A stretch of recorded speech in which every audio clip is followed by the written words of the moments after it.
Assalamualaikum warahmatullahi wabarakatuh. Salam sejahtera bagi kita semua. Yang saya hormati Bapak Dr. Ahmad Muzaki MPD selaku dosen pengampu mata kuliah analisis real serta rekan-rekan mahasiswa program studi pendidikan matematika yang saya banggakan. Pada kesempatan kali ini saya akan mempresentasikan hasil kerja kelompok kami dalam bentuk video yang berjudul Sifat-sifat aljabar bilangan real. Pembahasan ini sangat krusial karena merupakan fondasi utama dalam memahami struktur sistem bilangan real melalui aksioma Medan. Kami tidak hanya akan memaparkan teori, tetapi juga akan menunjukkan pembuktian formal dari teorema-teorema penting, seperti mengapa setiap bilangan yang dikalikan dengan 0 akan selalu menghasilkan 0. Mari kita mulai penjelasannya. Pembahasan pertama, kita akan membahas tentang sifat aljabar bilangan real. Bilangan real sama seperti bilangan yang lainnya memiliki beberapa sifat tersendiri. Sebagian sifat itu akan kita bicarakan pada video ini.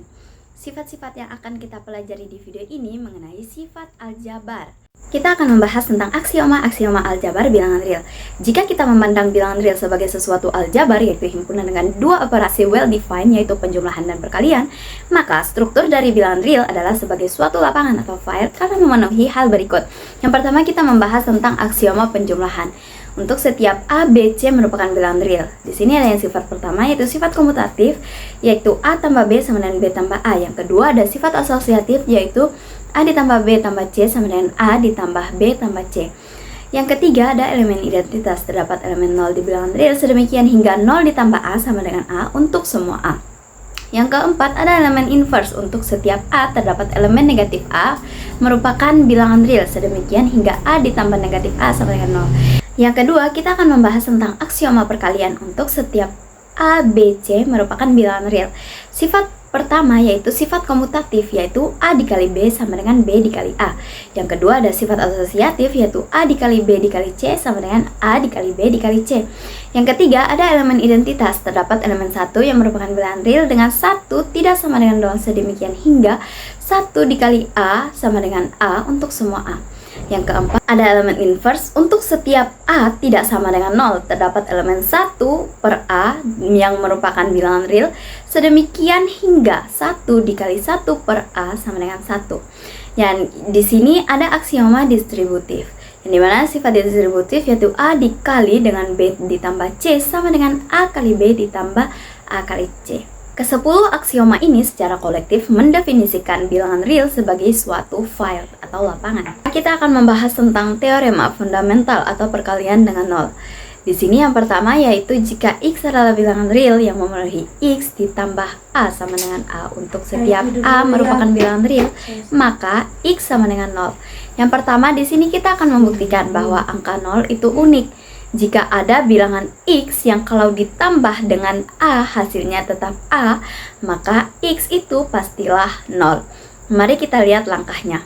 Langkah yang pertama kita berangkat dari persamaan awal, yaitu X ditambah A sama dengan A. Langkah yang kedua, nah supaya kita bisa mengisolasi X, kita tambahkan inverse atau lawan dari A yaitu negatif A di kedua sisi. Ini sesuai dengan aksioma A4. Langkah yang ketiga, kita gunakan sifat asosiatif atau pengelompokan di ruas kiri sehingga A bertemu dengan lawannya. Langkah yang keempat, berdasarkan aksioma inverse atau A4, A ditambah dengan negatif A itu hasilnya 0. Jadi persamaannya sekarang menjadi X ditambah 0 sama dengan 0. Yang terakhir, menurut aksioma identitas, apapun yang ditambah 0 hasilnya tetap bilangan itu sendiri. Maka terbukti X sama dengan 0. Yang kedua ada jika Y adalah bilangan real yang memenuhi Y dikali B sama dengan B. Untuk setiap B tidak sama dengan 0, maka Y sama dengan 1. Nah, di sini kita membuktikan hal serupa untuk angka 1. Jika ada Y yang dikali B hasilnya tetap B, maka Y haruslah 1. Syaratnya B tidak boleh sama dengan 0. Langkah yang pertama, persamaan awalnya adalah Y dikali B sama dengan B. Langkah yang kedua, karena B bukan 0, maka B punya kebalikan, yaitu 1 per B.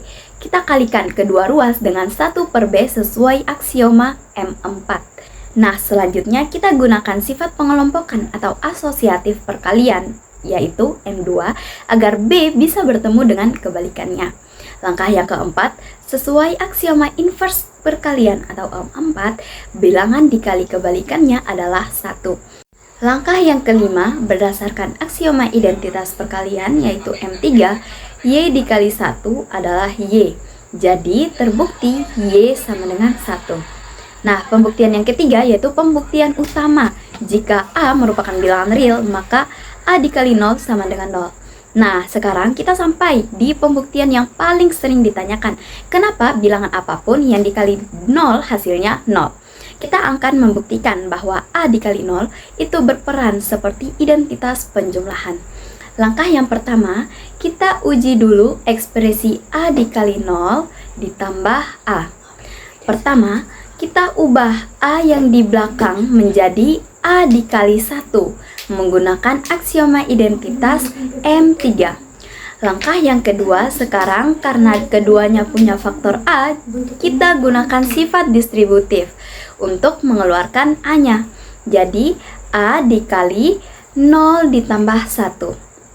Langkah yang ketiga, di dalam kurung 0 tambah 1 adalah 1 menurut aksioma identitas penjumlahan yaitu A3. Langkah yang keempat, nah, A dikali 1 kembali lagi menjadi A menurut aksioma M3. Kesimpulannya, teman-teman perhatikan, kita tadi mulai dengan A dikali 0 ditambah A, dan hasilnya berakhir di A. Berdasarkan pembuktian bagian pertama tadi, jika sesuatu ditambah A, hasilnya tetap A, maka sesuatu itu pastilah 0. Jadi, terbukti bahwa A dikali 0 sama dengan 0. Selanjutnya, kita masuk ke teorema ketunggalan dan faktor 0. Yang pertama, pembuktian ketunggalan inverse penjumlahan, yaitu Z ditambah A sama dengan 0, maka Z sama dengan negatif A. Sekarang, kita masuk ke pembuktian ketunggalan inverse penjumlahan. Intinya, kita ingin membuktikan bahwa jika Z ditambah A hasilnya 0, maka Z itu pasti adalah negatif A. Nah, langkah yang pertama kita mulai dari persamaan Z ditambah A sama dengan 0. Langkah yang kedua, untuk mencari nilai Z, kita tambahkan inverse dari A yaitu negatif A pada kedua ruas yaitu kiri dan kanan. Ini berdasarkan aksioma A4. Langkah ketiga, di ruas kiri kita gunakan sifat pengelompokan atau asosiatif A2 agar A bertemu dengan negatif A, sementara di ruas kanan 0 ditambah dengan negatif A tetap menjadi negatif A karena aksioma identitas. Langkah yang keempat, nah, A ditambah lawannya yaitu negatif A hasilnya adalah 0. Ini kembali lagi ke aksioma A4.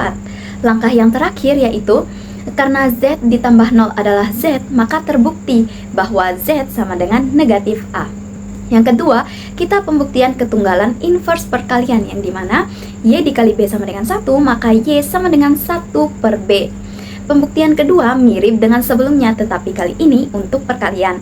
Kita ingin membuktikan bahwa jika Y dikali B hasilnya 1, maka Y adalah 1 per B. Nah, langkah yang pertama, syarat utamanya adalah B tidak boleh sama dengan 0. Karena B tidak sama dengan 0, maka pasti ada kebalikannya, yaitu 1 per B. Langkah yang kedua, kita kalikan kedua ruas dengan 1 per B. Ini kita lakukan berdasarkan aksioma M4. Langkah yang ketiga, di ruas kiri kita kelompokkan B dengan 1 per B menggunakan sifat asosiatif atau M2.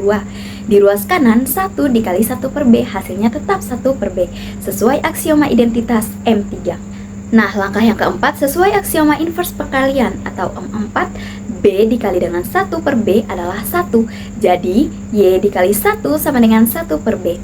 Langkah terakhir, karena Y dikali 1 adalah Y, maka terbukti Y sama dengan 1 per B. Pembuktian yang ketiga yaitu pembuktian sifat faktor 0, yang dimana A dikali B sama dengan 0, maka A sama dengan 0 atau B sama dengan 0. Terakhir, ini adalah sifat yang sangat sering kita pakai di aljabar. Jika dua bilangan dikalikan hasilnya 0, maka salah satunya pasti 0.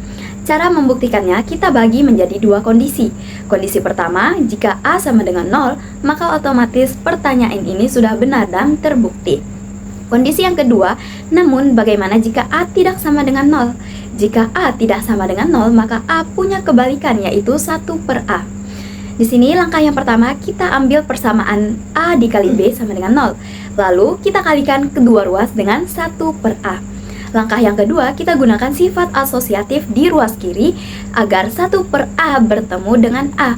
Langkah yang ketiga, ingat, pembuktian kita di awal tadi, bilangan dikali kebalikannya adalah 1. Dan ruas kanan, 1 per A dikali 0, hasilnya adalah 0. Ini berdasarkan aksioma inverse atau M4. Langkah yang keempat, yang terakhir, yaitu 1 dikali B adalah B. Maka kita dapatkan B sama dengan 0. Jadi kesimpulannya, jika A bukan 0, maka mau tidak mau B lah yang harus 0 agar hasilnya tetap 0. Maka pembuktian ini terbukti. Sebelum saya mengakhiri, mari kita tarik garis besar dari perjalanan logika kita tadi. Mungkin selama ini kita menganggap perkalian dengan 0 atau sifat distributif adalah hal yang biasa. Namun melalui analisis real, kita belajar satu hal penting. Yang pertama, fondasi yang kokoh. Bilangan real bukan sekedar deretan angka, melainkan sistem yang berdiri tegak di atas 10 aksioma medan. Tanpa aksioma ini, struktur matematika kita akan goyah. Yang kedua, ada keajaiban ketunggalan. Kita sudah membuktikan bahwa angka 0 dan 1 itu unik. Tidak ada angka lain di alam semesta bilangan real yang bisa menggantikan peran mereka sebagai identitas penjumlahan maupun perkalian. Logika yang pasti, pembuktian A dikali 0 sama dengan 0 dan sifat faktor 0 menunjukkan bahwa setiap operasi matematika yang kita gunakan sehari-hari memiliki akar logika yang sangat dalam. Ini membuktikan bahwa dalam matematika tidak ada yang terjadi secara kebetulan. Semuanya dapat dibuktikan secara kaku. Demikianlah presentasi dari saya. Saya berharap melalui penjelasan tadi, kita semua tidak lagi melihat matematika hanya sebagai hitungan, tetapi sebagai sebuah seni berpikir yang logis dan sistematis. Saya menyadari bahwa pemaparan saya mungkin masih jauh dari kata sempurna. Oleh karena itu, kritik dan saran yang membangun, terutama dari Bapak Dr. Ahmad Muzaki MPD, sangat saya harapkan demi penyempurnaan wawasan kami di masa mendatang. Terima kasih atas perhatian rekan-rekan semua yang sudah menyimak dari awal hingga akhir. Mohon maaf jika ada kesalahan kata atau penulisan dalam penyampaian saya. Saya, Soraya Fitri Ambugaga, mewakili rekan-rekan kelompok, pamit undur diri. Wassalamualaikum warahmatullahi wabarakatuh.